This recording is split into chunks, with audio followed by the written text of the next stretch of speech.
Romeo 12 अध्याय 3 पद। क्योंकि मैं उस अनुग्रह के कारण जो मुझको मिला है तुम में से हर एक से कहता हूँ कि जैसा समझना चाहिए उससे बढ़कर कोई भी अपने को ना समझे, पर जैसा परमेश्वर ने हर एक को परिमाण के अनुसार बांट दिया है वैसा ही सुबुद्धि के साथ अपने को समझे। 사랑하는 성도 여러분, मसीह में प्रिय भाइयों और बहनों और मानवीन की 11,000 शाखा और संघीय कलीसियाओं के सदस्य और वो सदस्य जो पूरे संसार भर से इस सभा में शामिल हैं, United State, United Kingdom, Canada, Honduras, Peru, Argentina, Germany, France, Russia, Belgium, Netherland और अफ्रीकी देश, Kenya, Uganda, Congo, China, Japan, Pakistan, Indonesia, Philippines, Taiwan, India, Mongolia, Egypt, Israel और कोरिया की शाखा व संघीय कलीसियाओं के सदस्य और वो जो पूरे संसार भर से इंटरनेट के माध्यम से इस सभा में शामिल हैं, और प्रिय टीवी के दर्शकों, जब आप बहुत ज़्यादा मेहनत करने के बाद और बहुत सा पसीना बहाने के बाद जब आप अपने आप को शीशे में देखते हैं तो आप आश्चर्यचकित हो सकते हैं। आपके बाल बिखरे हुए होते हैं और आपका चेहरा भी अलग होता है, और जब आप अपने आप को शीशे में देखते हैं तभी आप महसूस कर सकते हैं, और आपके मसीह जीवन में भी आप ऐसी स्थितियों का सामना कर सकते हैं। आप बाहरी तौर से तो परमेश्वर के लिए कार्य कर रहे हैं, लेकिन आपके पास मौके नहीं होते कि आप अपने आप को गहराई से ढूंढ सकें। यदि आप हमेशा ऐसे लोगों के साथ रहते हैं जिनका विश्वास बहुत अच्छा है, तो फिर आप अपने आप को हो सकता है कि ठीक से जांच नहीं पाएं, और आप गलती से सोच सकते हैं कि आप भी उन लोगों की तरह आप भी विश्वास के उसी स्तर पर हैं। उदाहरण के लिए, यदि हम कहें कि आपके साथ रहने वाले बहुत से लोगों विश्वास के तीसरे स्तर पर हैं और आप विश्वास के दूसरे स्तर पर हैं, तो आप सोच सकते हैं कि मैं भी विश्वास के तीसरे स्तर पर हूँ। आप सोचते हैं कि आपके अंदर बहुत सी चीज़ों में भलाई है, लेकिन जब आप वचनों को सुनते हैं तब आप आश्चर्यचकित होते हैं। तब आप जानने पाते हैं अपने कार्यों के बारे में जो वास्तव में सत्य से दूर है, और ये परमेश्वर का अनुग्रह है कि आप अपने आप को इस तरीके से ढूंढ पाते हैं। प्रकाशित वाक्य 3 अध्याय उसका 17 और 18 पद हमें कहता है, तू जो कहता है कि मैं धनी हूँ और धनवान हो गया हूँ और मुझे किसी वस्तु की घटी नहीं, और यह नहीं जानता कि तू अभागा और तुच्छ और कंगाल और अंधा और नंगा है, इसीलिए मैं तुझे सम्मति देता हूँ कि तू आग में ताया हुआ सोना मुझसे मोल ले कि धनी हो जाए, और श्वेत वस्त्र ले ले कि पहनकर तुझे अपने नंगेपन की लज्जा ना हो, और अपनी आंखों में लगाने के लिए सुरमा ले कि तू देखने लगे। जिस तरीके से आप परमेश्वर के अनुग्रह के द्वारा परमेश्वर के वचनों को सुनते हैं और आपकी आंखें खुलती हैं, तब आप अपनी गलतियों को ढूंढ सकते हैं, और तब आप सोने के समान विश्वास को प्राप्त कर सकते हैं। और ये विश्वास के परिमाण के ऊपर 10वां संदेश है, और आज मैं आपको विश्वास के तीसरे स्तर के बारे में बताऊंगा। इस संदेश के द्वारा मैं प्रभु यीशु मसीह के नाम से प्रार्थना करता हूं कि आप पवित्र हृदय साधने पाएं जिसमें कोई बुराई ना हो, और आप सोने के समान विश्वास को प्राप्त करने पाएं। प्रिय श्रोताओं, पहले विश्वास का स्तर ये वो स्तर है जिसमें आप पवित्र आत्मा को पाते हैं और उद्धार को पाते हैं।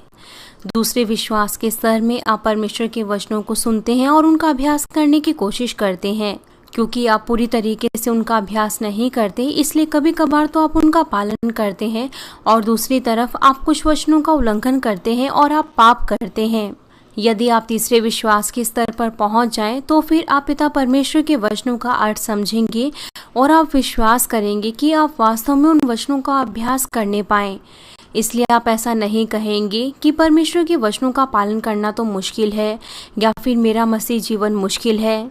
यहाँ तक कि जब आप इस संसार के नियमों का पालन करते हैं तो आप खुश होते हैं, बल्कि जब आप संसार के नियमों का उल्लंघन करते हैं तो आपको पीड़ा होती है। और इससे भी बढ़कर आप बहुत ज़्यादा खुश होते हैं और आनंदित होते हैं जब आप परमेश्वर के नियमों का पालन करते हैं, जो आपके स्वर्ग में और अनंत जीवन की ओर अगुवाई करता है। यदि आप परमेश्वर की व्यवस्था को मानने में खुश नहीं होते, तो फिर इसका अर्थ है कि स्वर्ग के राज्य के विषय में आपके पास कोई विश्वास नहीं है। और यदि आप परमेश्वर की व्यवस्था का पालन करेंगे तो आप इस तरीके से अंगीकार करेंगे कि मैं बहुत ज्यादा खुश हूँ कि मैं प्रभु पर विश्वास करने पाया, और मैं आनंदित हूँ और धन्यवादी हूँ कि मैं अपने जीवन में परमेश्वर की आज्ञाओं का पालन कर रहा हूँ। यदि आप तीसरे विश्वास के स्तर को पार कर लेते हैं, जहां पर आप परमेश्वर के वचनों का पालन करते हैं, तो फिर आप आत्मा के स्तर में आएंगे जिसके आप बहुत ज़्यादा लालसा रखते हैं। लेकिन कुछ लोग वो विश्वास के अलग अलग स्तरों को जल्दी से पार कर लेते हैं और वो जल्दी से आत्मा में आ जाते हैं। लेकिन कुछ लोग वो रुक जाते हैं किसी विश्वास के एक ही स्तर पर। वो पहले विश्वास के स्तर को पार करके दूसरे विश्वास के स्तर पर जल्दी से आते हैं और दूसरे विश्वास के स्तर से वो तीसरे विश्वास के स्तर पर आते हैं। लेकिन तीसरे विश्वास के स्तर पर उन्हें बहुत ज़्यादा लंबा समय लग जाता है। अगर हम कहें कि चौथे विश्वास के स्तर में जाने के लिए उन्हें पापमय स्वभाव को अपने हृदय से दूर करना है और पवित्र होना है, लेकिन उनको बहुत ज़्यादा लंबा समय लगता है कि वो अपने हृदय से उन पापों को दूर करें। उदाहरण के लिए परमेश्वर हमसे कहते हैं कि हम अपने शत्रुओं से नफरत ना करें बल्कि उनसे प्रेम करें। वो समझने की कोशिश करते हैं, उन्हें अपने हृदय में रखने की कोशिश करते हैं जो उन्हें मुश्किल समय देते हैं, लेकिन अभी भी उनके हृदय में नफरत होती है।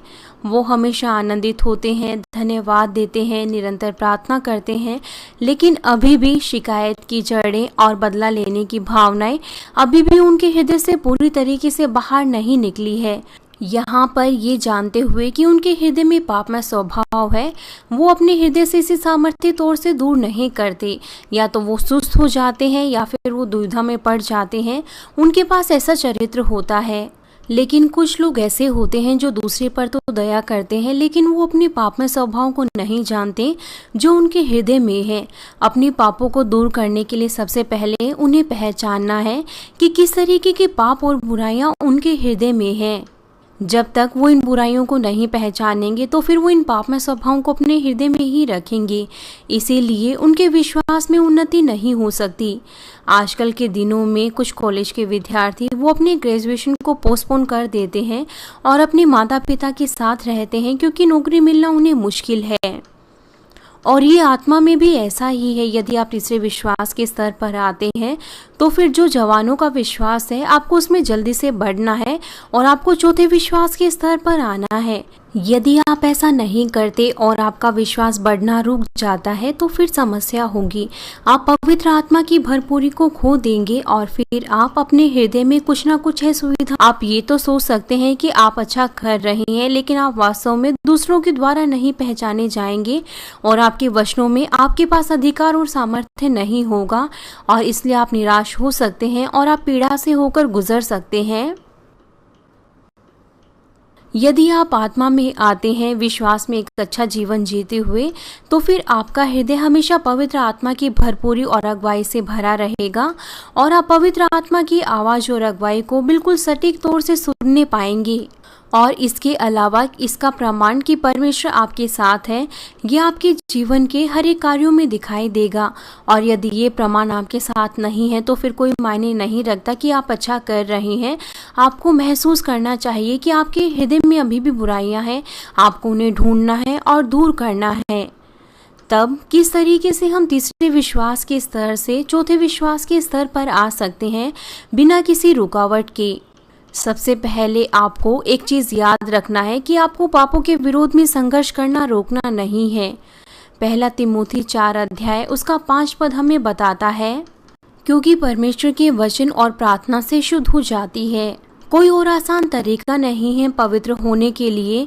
हमें अपने पापों को परमेश्वर के वचन के अनुसार ढूंढना है और फिर हमें अपने पापों को धोना है। और इसे करने के लिए हमें ऊपर से ताकत और सामर्थ्य को पाना है पवित्र आत्मा की भरपूरी के द्वारा, और हमें अगुवाई को भी प्राप्त करना है। इसीलिए ऐसा कहा गया है कि वचन और प्रार्थना के द्वारा हमें पवित्र होना है। आपको परमेश्वर के वचनों को सुनना है, आपको अपने हृदय में सत्य को महसूस करना है और फिर आपको प्रार्थना करनी है कि आप परमेश्वर से ताकत को प्राप्त कर सकें ताकि आप उन चीज़ों को दूर कर सके जो भी आपने ढूंढा है। ये ना केवल संदेशों को सुनना है, अनुग्रह प्राप्त करना है और एक आदत के तौर पर प्रार्थना करना है। यदि आप तीसरे विश्वास के स्तर पर हैं तो आप में से सभी वो परमेश्वर के वचनों को सुनने में आनंद लेंगे और आप एक आदत के तौर पर प्रार्थना करना रोकेंगे नहीं। लेकिन कुछ लोग जो पहले संघर्ष करते थे पापों के विरोध में, लेकिन अब उनकी वो भावनाएं, जिस तरीके से समय बीतता जाता है उनकी वो भावनाएं ठंडी हो जाती हैं। जब वो वास्तव में पापों के विरोध में संघर्ष करते हैं, पहले तो वो जब वो छोटी सी भी बुराई अपने हृदय में पाते हैं तो वो अपने हृदय को चीर कर प्रार्थना करते हैं, उपवास करते हैं उन बुराइयों को दूर करने के लिए। यदि आपके प्रयास इस तरीके से नहीं बदलते और आप लगातार ऐसा करते हैं जब तक आप पापों की सारी जड़ों को उखाड़ कर ना फेंक दें, तो ये बहुत अच्छा होगा। लेकिन बहुत से लोगों के साथ ऐसा नहीं है। वो आराम करने की कोशिश करते हैं जब वो पापों के विरोध में संघर्ष कर रहे हैं। वास्तव में ये एक आत्मिक युद्ध है और यदि आप जीतना शुरू कर देते हैं तो फिर आपको लगातार जोश के साथ आगे बढ़ना है और दुष्शत्रु शैतान की सेना को हरा देना है। और यदि आप रुक जाते हैं तो फिर आप अपने शत्रुओं को ताकत देते हैं ताकि वो दोबारा से आपके ऊपर आक्रमण करे। इसीलिए यदि आप थोड़ा सा आगे बढ़ते हैं और उसके बाद थोड़ा सा आराम करते हैं तो फिर आप वहाँ पर ठहर जाएंगे। आत्मिक युद्ध में आपको तीसरे विश्वास के स्तर को जल्दी से पार करने के लिए आपको आत्मिक सुस्थता के बारे में सोचना है। आपको सोचना है कि क्या आपने आत्मिक उन्नति की है या फिर नहीं।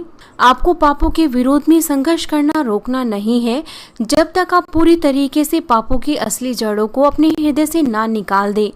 आपको वचनों के द्वारा और प्रार्थनाओं के द्वारा ऐसा करना है।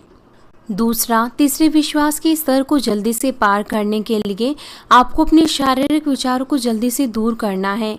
शारीरिक सोच विचार वो आत्मिक सोच विचारों के विपरीत हैं। जब आपके हृदय में असत्य होता है तो फिर प्राण के कार्यों के द्वारा वो असत्य के सोच विचार आपके हृदय में आते हैं। रोमियो 8 अध्याय उसका 6 से 7 पद हमें बताता है, शरीर पर मन लगाना तो मृत्यु है। जो शारीरिक विचार है वो वास्तव में मृत्यु है, लेकिन आत्मा पर मन लगाना जीवन और शांति है। यदि आपके पास केवल और केवल आत्मिक सोच विचार है तो आपके पास हमेशा आनंद और शांति होगी और ये स्वर्गीय राज्य का जीवन है। क्योंकि आपका मन शरीर पर लगा है इसलिए ये परमेश्वर के विरुद्ध में है और ये परमेश्वर की व्यवस्था के अनुसार नहीं है। शारीरिक विचारों के कारण आप बहुत सी पापों की दीवार बनाते हैं, इसीलिए जो शारीरिक विचार है वो परमेश्वर के विरोध में है। यदि आपके हृदय में केवल सत्य है तो फिर आपके हृदय में सत्य और आत्मिक सोच विचार होंगे। आपके पास शारीरिक सोच विचार नहीं होंगे और आप अपने हृदय में कोई भी शारीरिक विचार नहीं रखेंगे। यदि आपके हृदय में असत्य है तो फिर प्राण के कार्यों के द्वारा आपके पास असत्य के सोच विचार हो सकते हैं। उदाहरण के लिए, जब आप एक कंप्यूटर का इस्तेमाल करते हैं, यहाँ तक कि आपके पास बहुत अच्छे से गणना करने के लिए प्रोग्राम होते हैं, लेकिन यदि आप उसमें गलत डाटा डालेंगे तो फिर आपका उत्तर भी गलत आएगा। शारीरिक सोच विचार वो दुष्शत्रु शैतान के द्वारा नियंत्रित होते हैं। आत्मिक सोच विचार वो पिता परमेश्वर के द्वारा नियंत्रित होते हैं और पवित्र आत्मा के द्वारा नियंत्रित होते हैं। क्योंकि आप पूरी तरीके से शारीरिक सोच विचारों को दूर नहीं करते, इसलिए आप शैतान के द्वारा नियंत्रित होते हैं। आप बुराई को जन्म देते हैं और आप पाप करते हैं और आप दुष्शत्रु शैतान के द्वारा फिर धोखा खाते हैं। इसीलिए ये परमेश्वर के विरोध में है। जिस तरीके से दुष्शत्रु शैतान वो परमेश्वर के विरोधी हैं, क्योंकि आप शैतान के द्वारा नियंत्रित हैं, इसलिए आप भी परमेश्वर के शत्रु बन जाते हैं।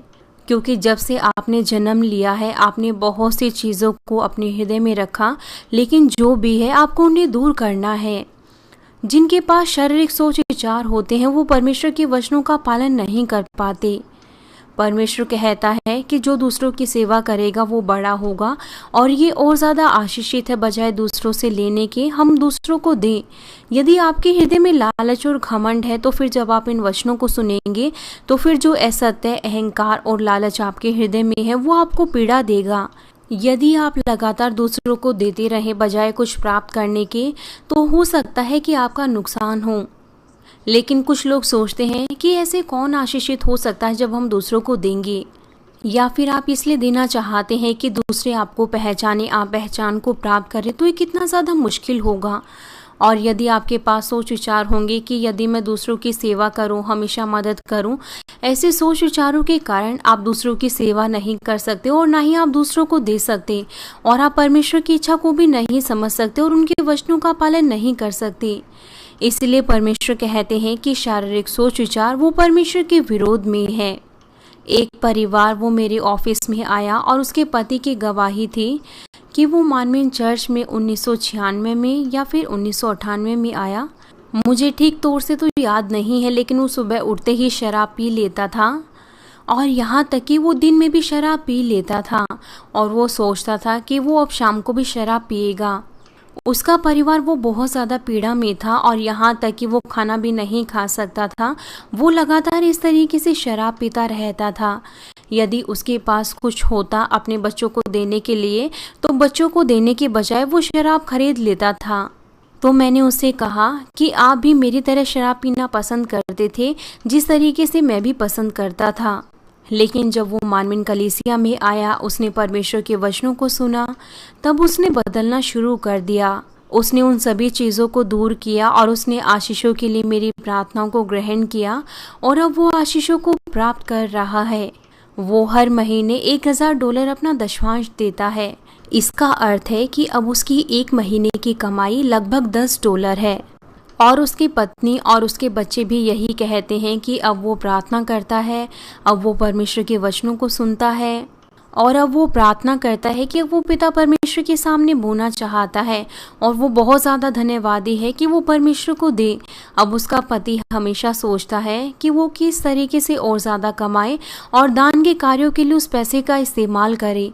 वो उनको देना चाहता है जो ज़रूरत में है और वो अच्छी चीज़ों के लिए उन पैसों का इस्तेमाल करना चाहता है। अब वो पैसे कमाना चाहता है क्योंकि वो दूसरों की मदद करना चाहता है और परमेश्वर के राज्य के लिए वो दान देना चाहता है। यहाँ तक कि अब वो अपने कार्य में भी सबसे पहले परमेश्वर के बारे में सोचता है। वो उन कार्यों के बारे में सोचता है कि वो परमेश्वर के राज्य के लिए क्या कर सकता है। चाइना के लोग वो इंटरनेट के माध्यम से मेरे संदेशों को सुन सकते हैं, इसलिए उनको कंप्यूटर की ज़रूरत होती है। लेकिन अगर उनके पास कंप्यूटर नहीं है तो वो मेरे संदेशों को नहीं सुन सकते। इसीलिए वो उनको कंप्यूटर देता है ताकि वो संदेशों को सुन सके। और अब वो इस तरीके से जोशीला है ताकि वो भलाई के काम करे और वो मेहनत करके पैसा कमाए और वो परमेश्वर के राज्य के लिए दे। इसीलिए मैंने उसे कहा कि मेरे पास भी ऐसा ही हृदय है। जब से मैं नया विश्वासी था मेरे पास भी ऐसा ही हृदय है। मैं हमेशा दूसरों की मदद करना चाहता हूँ जो ज़रूरत में है। मैं और ज़्यादा परमेश्वर के धर्म और राज्य के लिए देना चाहता हूँ। और जब से मैं नया विश्वासी हूँ मैं बिना बदले हुए मैं लगातार ऐसा कर रहा हूँ। यदि हम इस तरीके से देते हैं तो फिर क्या हम मुश्किलों में पड़ेंगे? क्योंकि हम परमेश्वर को देते हैं भले कार्यों के लिए, तो फिर परमेश्वर वो स्वर्गीय झरोखों को खोलकर हमारे लिए उंडेलेगा। उसने लगातार ऐसे दान के कार्यों को किया और अपना दशमांश दिया और अब पिता परमेश्वर ने उसको आर्थिक आशीषें भी दी।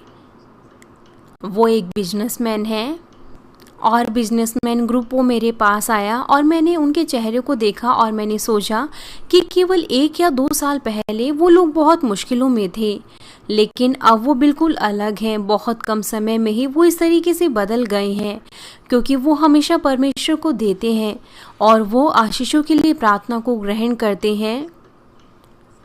उनमें से बहुत से लोग वो $1000 से भी ज़्यादा हर महीने दशमांश देते हैं। वो इस तरीके की आशीषों को प्राप्त कर रहे हैं और किसी का दशमांश $10,000 से $20,000 बढ़ गया है। इस तरीके से उन्होंने उन्नति पाई है। परमेश्वर निश्चित तौर से वापस हमें देंगे जिस तरीके से भी हम कार्य करते हैं और हम बोते हैं। मैंने सोचा कि हमारा बिजनेसमैन मिशन वो बहुत महान है, इसीलिए जो शारीरिक सोच विचार होते हैं वो परमेश्वर के विरोध में हैं। आपने बहुत से संदेशों के द्वारा उन बातों को सुना है कि शारीरिक सोच विचार क्या है और आप में से कुछ लोगों ने शारीरिक सोच विचारों को दूर कर दिया है जब आपने बहुत से चिन्ह और चमत्कारों का अनुभव किया। आप जानते हैं और विश्वास करते हैं कि परमेश्वर सर्वशक्तिमान और सर्वसामर्थी है और परमेश्वर के वचन ही सत्य है और परमेश्वर के वचनों का पालन करना ही आशीषें हैं। आपने बहुत से वचनों को सुना है और आपके पास बहुत सा ज्ञान है और जितना ज़्यादा आप जानते हैं अगर आप उनका पालन नहीं करते तो फिर आप अपनी बुराई के साथ उन वचनों को मिला देते हैं और आपके पास फिर शारीरिक सोच विचार भी होते हैं।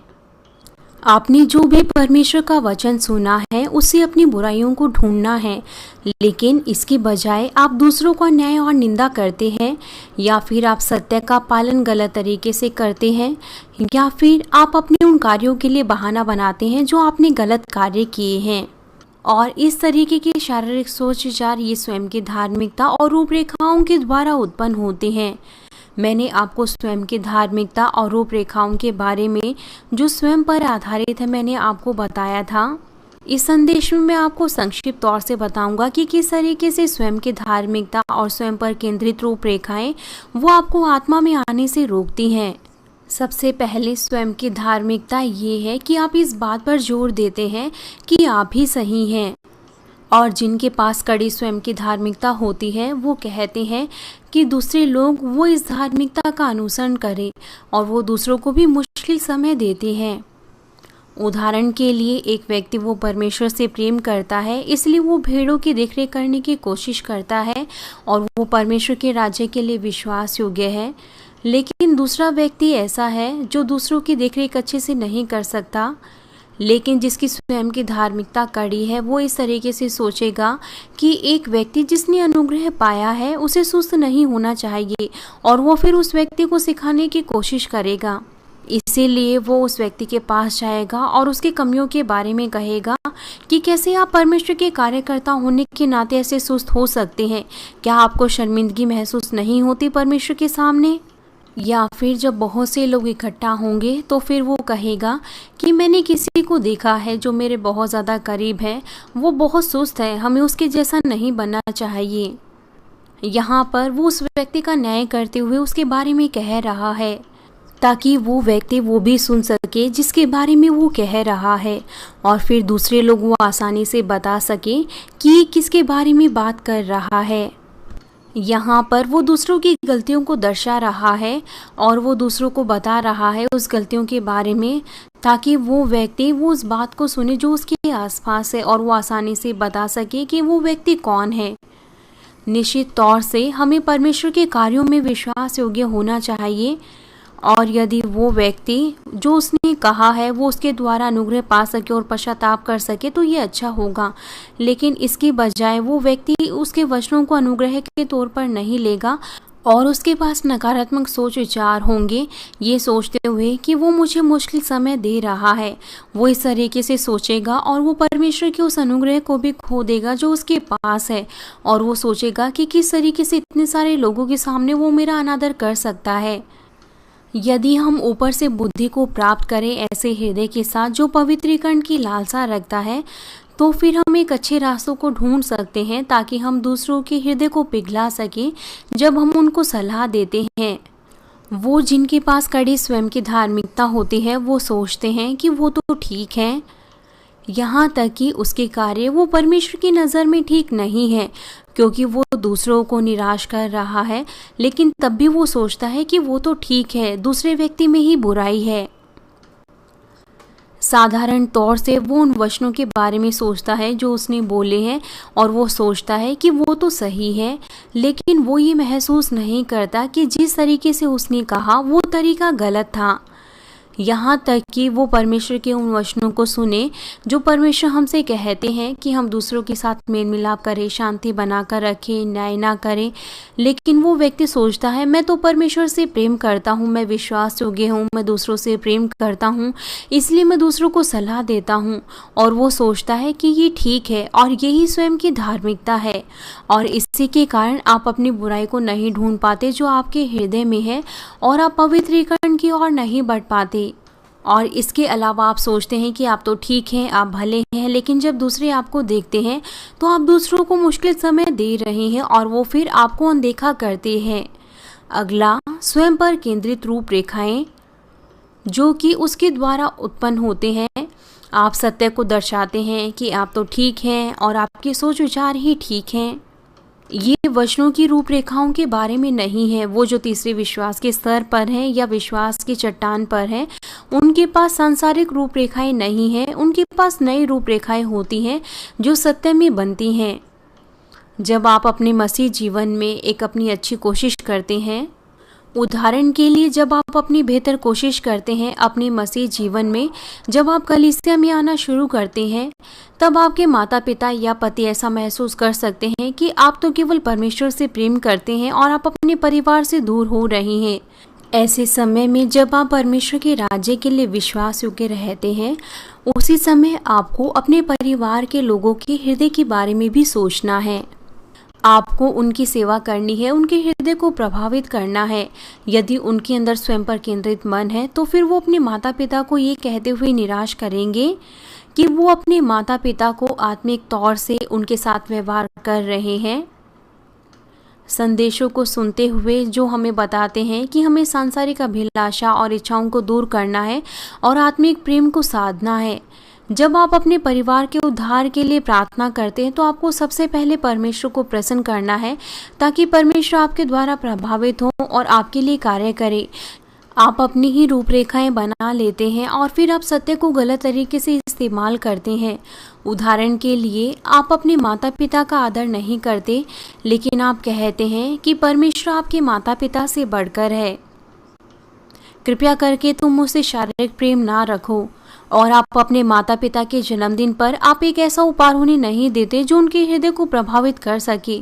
आप उन्हें उपहार में बाइबल देते हैं या फिर सुसमाचार का प्रचार करने के लिए उन्हें कुछ देते हैं और आप सोचते हैं कि आपने तो उन्हें आत्मिक प्रेम दिखाया है। निश्चित तौर से वो माता पिता जिनका हृदय अच्छा है वो आपको समझने की कोशिश करेंगे, लेकिन कहीं ना कहीं वो निराश हो जाएंगे। आप अपने माता पिता की भावनाओं को ठेस पहुंचाते हैं और आप उनके लिए सुसमाचार के दरवाजे को भी बंद कर देते हैं। यदि आप ऐसा करेंगे, यदि आपके पास स्वयं पर केंद्रित मन है, तो फिर आप ऐसा करेंगे। यहाँ तक कि आप परमेश्वर के वचनों को जानते हैं कि आप अपने माता पिता का आदर करें और आप सभी चीज़ों में विश्वास योग्य रहें, लेकिन आप सोचते हैं कि मैं तो आत्मिक तौर से अपने माता पिता की सेवा करता हूँ, परमेश्वर के कार्यों में विश्वास योग्य हूँ, मैं तो सब चीज़ों में विश्वास योग्य हूँ। आप स्वयं पर केंद्रित रूपरेखाओं को दूर नहीं कर पाते। आप सोचते हैं कि आप तो सत्य और आत्मिक तौर से अपने कार्यों को कर रहे हैं, लेकिन यदि आपके पास वास्तव में आत्मा का हृदय है तो आप हमेशा दूसरों का सबसे पहले ध्यान देंगे। आप दूसरों के लाभ के बारे में सोचेंगे, आप दूसरों के विश्वास को ध्यान में रखेंगे। आपका विश्वास और दूसरे व्यक्ति का विश्वास वो अलग है, इसलिए आपको सब कुछ अपने ही विश्वास के अनुसार नहीं करना, बल्कि आपको दूसरों के विश्वास को भी समझना है। यदि आप प्रेरित पौलुस की तरह बन सके, जिसने यहूदियों को भी सुसमाचार का प्रचार किया और उसने अन्य जातियों में भी अन्य जातियों की तरह सुसमाचार का प्रचार किया, तो फिर आप एक अच्छी बुद्धि को प्राप्त करेंगे। प्रेरित पौलुस के पास विश्वास था कि वो मांस खाए, लेकिन उसने मांस नहीं खाया क्योंकि दूसरे लोग वो उसे ठोकर खा सकते थे।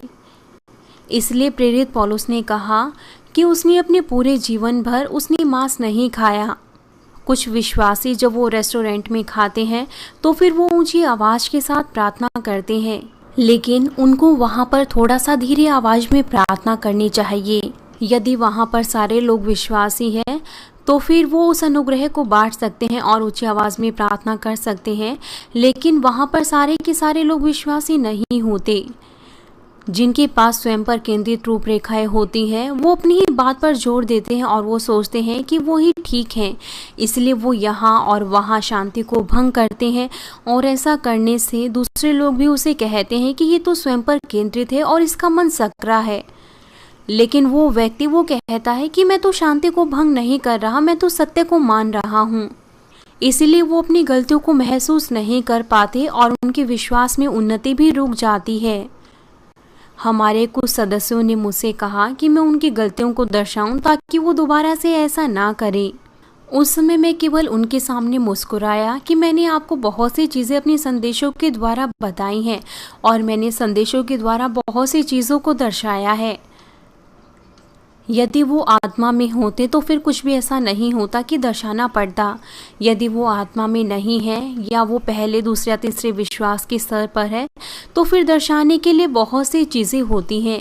इसलिए मैं उन्हें नहीं समझ पाता कि वो मुझसे क्या चाहते हैं कि मैं किन गलतियों को दर्शाऊं। यदि मेरे पास दर्शाने के लिए एक या दो चीज़ें हों तो फिर किसी दूसरे कारण से मैं उनकी गलतियों को नहीं दर्शाता। जब वो आत्मा से भरे होते हैं तब वो कहते हैं कि मैं उनकी गलतियों को दर्शाऊं, लेकिन जब वो पवित्र आत्मा से नहीं भरे होते तब वो इस चीज़ के बारे में बार बार सोचते हैं और वो निराश हो जाते हैं और वो सोचते हैं कि उनका चरवाहा उन पर विश्वास नहीं करता। इसीलिए मैं किसी की गलतियों को नहीं दर्शाता। कुछ लोग कहते हैं कि मैं एक व्यवसाय शुरू करने जा रहा हूँ, सीनियर पास्टर आप मुझे बताइए कि मुझे क्या करना चाहिए और क्या नहीं करना चाहिए। उस समय मैं उनको उत्तर नहीं देता। यदि मैं उनको कुछ करने के लिए कहूँ, यदि वो पूरी तरीके से पालन करें तो वो आशीषें प्राप्त करेंगे, और यहाँ तक कि वो पालन करने की कोशिश करें तो भी इसका मतलब ये नहीं कि वो निश्चित तौर से आशीषों को प्राप्त करेंगे। क्यों? क्योंकि सबका विश्वास अलग होता है। यदि वो कार्य मुझे करना हो तो मैं जानता हूँ पिता परमेश्वर को खुश करने के बहुत से तरीकों को, और मैं आशीषें प्राप्त कर सकता हूँ, लेकिन उनके पास ऐसा विश्वास नहीं होता और वो परमेश्वर को प्रसन्न नहीं कर सकते और उनके पास ऐसा विश्वास नहीं होता। इसलिए मैं उन्हें नहीं कह पाता कि वो ये करें और ये ना करें। और इसके अलावा जो हमारे प्रभु ने कहा है कि परमेश्वर के दास को केवल आत्मा का अनुसरण करना चाहिए और वो शारीरिक चीज़ों के साथ संबंध ना रखे। यदि आपका विश्वास ज़्यादा नहीं है तो चाहे मैं आपको कितना भी आशीषों का मार्ग बताऊं, आप उस पर नहीं चल सकते, यहाँ तक कि आप उनका अनुसरण करने की कोशिश करें। इसलिए मैं बहुत से मामलों में उन्हें उत्तर नहीं देता। इसलिए मैं उन्हें कहता हूँ कि आप प्रार्थना करें ताकि आप पवित्र आत्मा की अगुवाई को प्राप्त कर सकें। इस तरीके से वो अपने विश्वास के अनुसार कार्य कर सकते हैं और वो फिर बाद में पछताएंगे नहीं।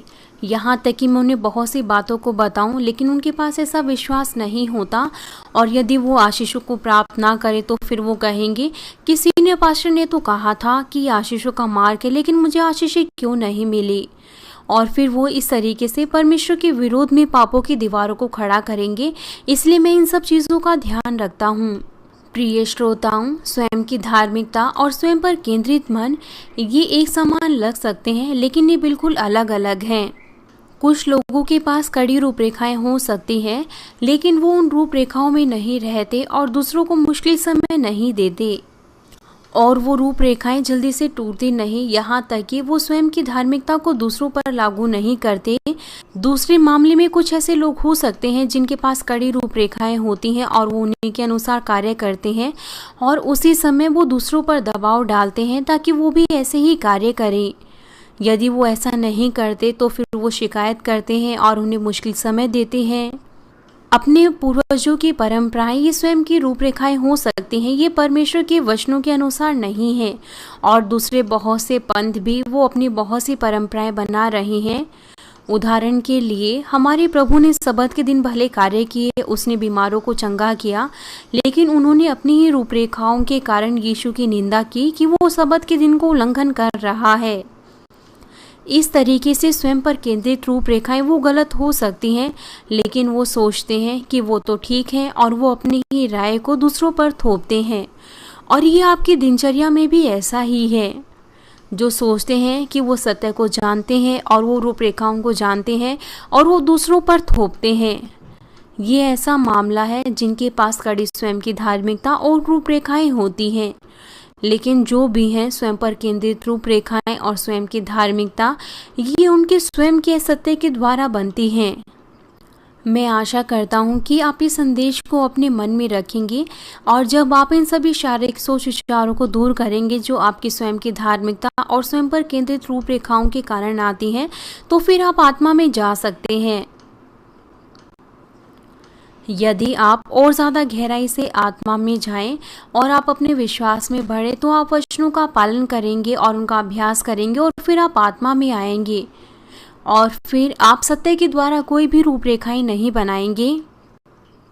कई बार यहाँ तक कि आप अपनी स्वयं की धार्मिकता और रूपरेखाओं को तोड़ते हैं, तो भी आप जल्दी ही अपनी कोई ना कोई दूसरी रूपरेखाएं बना लेते हैं। तो आपकी आत्मिक उन्नति कितनी धीमी होगी।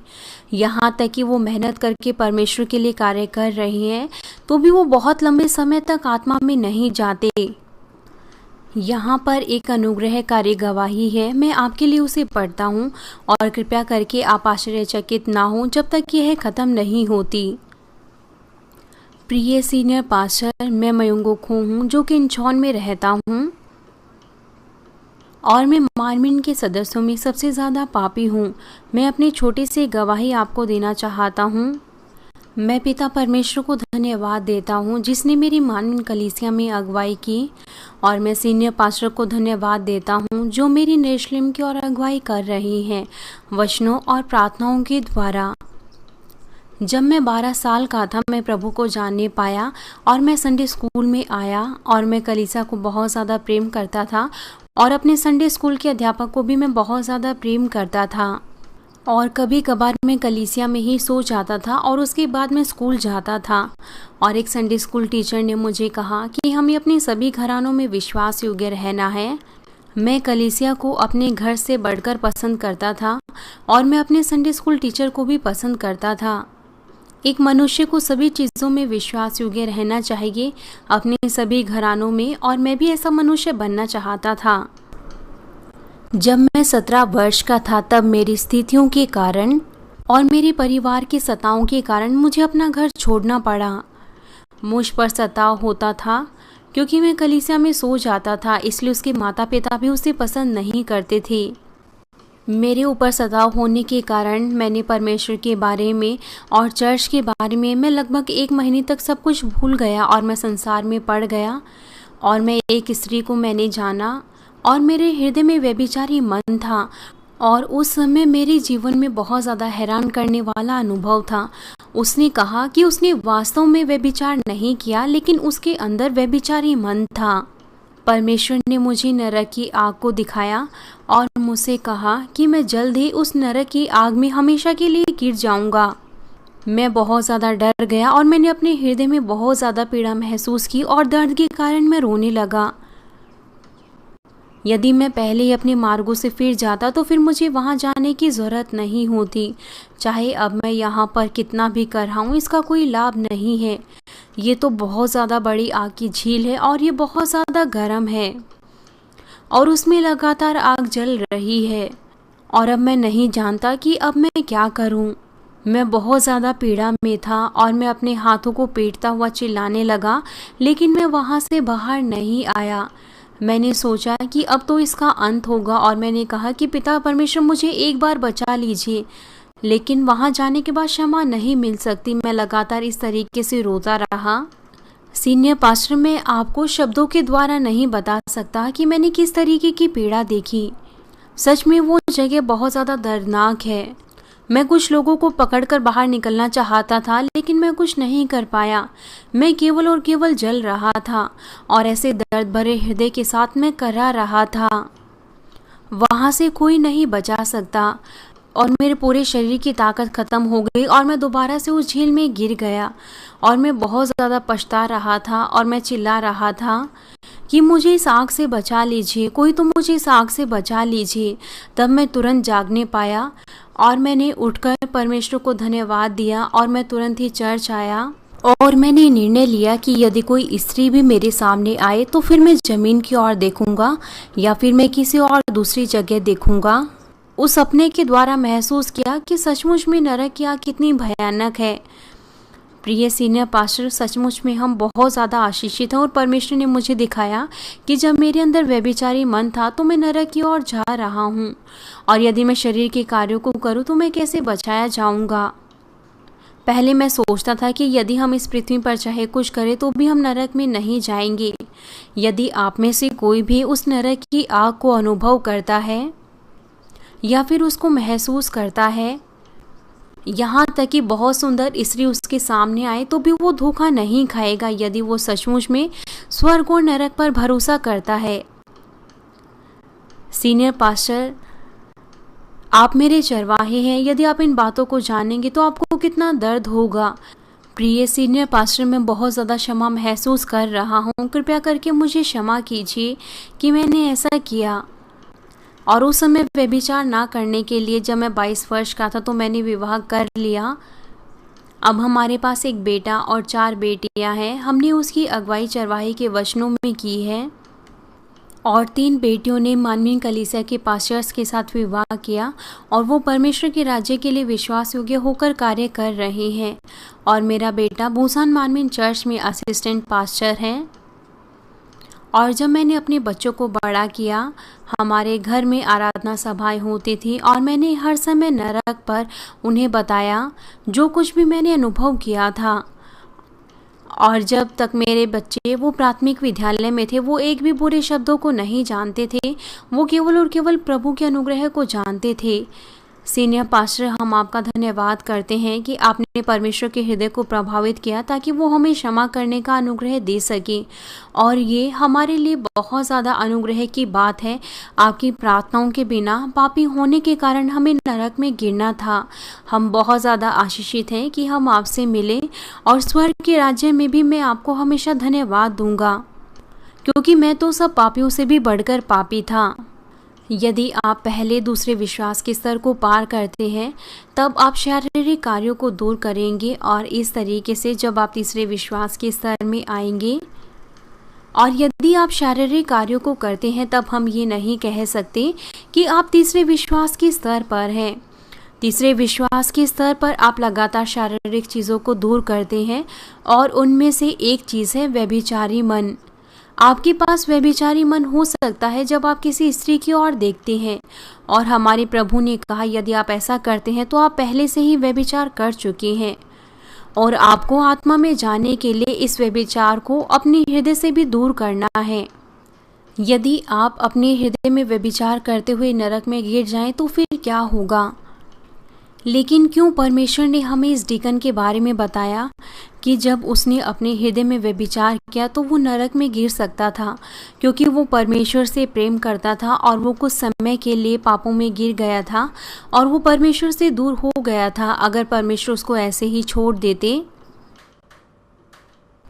तो फिर वो मुश्किल से स्वर्ग के राज्य में भी नहीं जा पाता, और वो संसार में गिर जाता और वो परमेश्वर के प्रेम से दूर हो जाता। इसलिए परमेश्वर ने उसको अनुभव करने दिया कि वो अपने मार्गों से फेरे और वो स्वर्ग के राज्य में जाए। आपको इस मामले से सीखना चाहिए, क्योंकि आपको नरक में गिरना था, क्योंकि आपने व्यभिचारी मन को दूर नहीं किया था। यहाँ तक कि आप परमेश्वर के लिए कार्य करते हैं, आप केवल स्वर्ग के दूसरे या तीसरे राज्य में नहीं जा सकते, आप यहाँ तक कि परमेश्वर के लिए कार्य करते हैं। जब आप इन सभी चीज़ों को दूर करके आत्मा और संपूर्ण आत्मा में आएंगे, तब आप नए यरूशलेम में जाएंगे।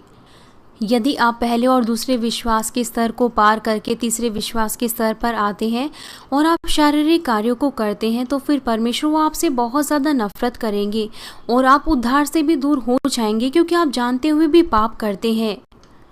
बाइबल हमें बहुत बार बताती है, और बाइबल के अनुसार ही हमारा न्याय होगा। आप बहुत ज़्यादा आशीषित हैं, क्योंकि आप जीवन के वचनों को सटीक तौर से सीख रहे हैं, इसलिए आप आशीषित हैं। मैं आपको इस संदेश का निष्कर्ष देता हूँ। प्रिय श्रोताओं, आज मैंने आपको आत्मा में जाने के लिए 2 चीज़ों के बारे में बताया। सबसे पहले आपको सुस्त नहीं होना वचनों और प्रार्थनाओं के द्वारा जब आप अपने पापों के विरोध में संघर्ष करते हैं। दूसरा, आपको शारीरिक सोच विचारों को दूर करना है, और विशेष तौर से आपको स्वयं की धार्मिकता और स्वयं पर केंद्रित रूपरेखाओं को दूर करना है जो आपने अपनी बुराई के साथ सत्य के वचनों के द्वारा बनाई हैं। जब आप अपने आप को ठीक तौर से जांचते हैं, तब आपको उन चीज़ों को दूर करना है। याकूब 1 अध्याय उसका 23 पद हमें बताता है कि जो कोई वचन का सुनने वाला हो और उस पर चलने वाला ना हो, तो वो उस मनुष्य के समान है जो अपना स्वाभाविक मुंह दर्पण में देखता है। जब आप अपने आप को दर्पण में देखते हैं, तो अगर आपके बाल टेढ़े मेढ़े हैं तो आप कंघी करेंगे, और यदि कहीं पर गंदगी लगी है तो फिर आप उसे धोएंगे। और यदि आप अपने हृदय को परमेश्वर के वचनों में देखते हैं तो आप अपने आप को ढूंढेंगे, और मैं आशा करता हूं कि आप अपने आप को इस तरीके से जल्दी से बदलेंगे। अगर कोई वचनों को सुनता है और उसके अनुसार कार्य नहीं करता, तो ये बिल्कुल ऐसा है कि उस व्यक्ति ने अपना चेहरा तो दर्पण में देखा, लेकिन उसके बाद कुछ भी नहीं बदला। जब आप अपने आप को शीशे में देखते हैं, तब तो आपको याद रहता है कि आपको उस गंदगी को दूर करना है, लेकिन आप उसे दूर नहीं करते। आपको वचनों पर मनन करना है और आपको अपने हृदय में आत्मा को साधना है। इसीलिए इसका कोई लाभ नहीं होगा कि यदि आप केवल परमेश्वर के वचनों को सुने, अनुग्रह को प्राप्त करें और बाद में आप वचनों को भूल जाएं। यदि आप परमेश्वर के वचनों को अपने हृदय में रखेंगे और उन पर मनन करेंगे, तो आप जल्द ही ने अपने हृदय में भी साधने पाएंगे। मैं प्रभु यीशु मसीह के नाम से प्रार्थना करता हूँ कि ऐसा करने के द्वारा आप एक सिद्ध हृदय को साधने पाएं जिसमें कोई भी दोष ना हो, और आप परमेश्वर की सच्ची संतान बने जो परमेश्वर को प्रसन्न करे और परमेश्वर के द्वारा पहचाने जाएं।